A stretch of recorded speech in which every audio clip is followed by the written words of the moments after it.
अहिंसा क्या है? तो अहिंसा का परिणाम बताते हैं कि अहिंसा प्रतिष्ठायाम तत्सन्निधो वैर त्याग। अहिंसा में प्रतिष्ठित होने पर वैर का त्याग हो जाता है।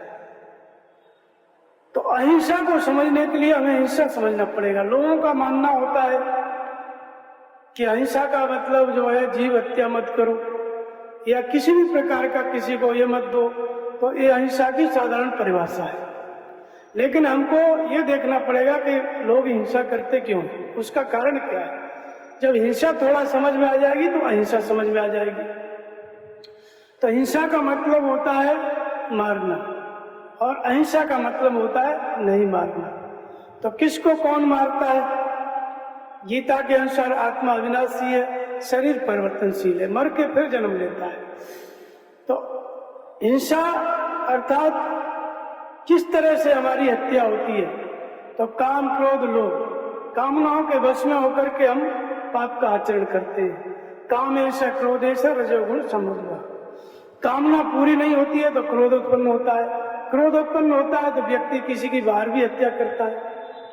अब पूरी हो गई कामना तो लोभ उत्पन्न होता है कि और चाहिए, तो वो भी हिंसा का ही रूप है। तो ये काम क्रोध जो हमारे अंदर है ये हिंसा कराते हैं। अगर इनका त्याग हो जाए, इनको समाप्त कर दें तो इनके विपरीत अहिंसा है।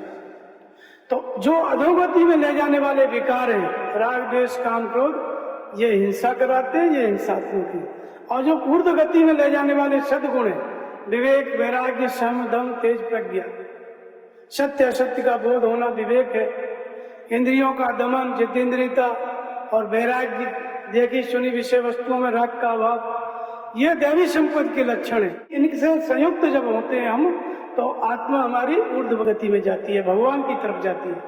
तो यहाँ पे अपनी आत्मा को अधोगति में ले जाना हिंसा है, आत्मा की हत्या है।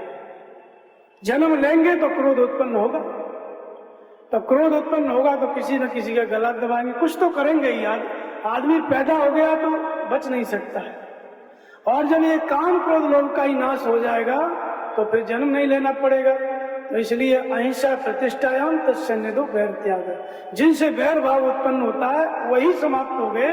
तो शरीर में जब क्रोध है ही नहीं मन में तो फिर वैर का त्याग हो जाता है, वैरी त्याग दिए जाते हैं। अंदर से वैरी खत्म हो गए काम क्रोध लोभ, तो बाहर कोई शत्रु नहीं बचता है।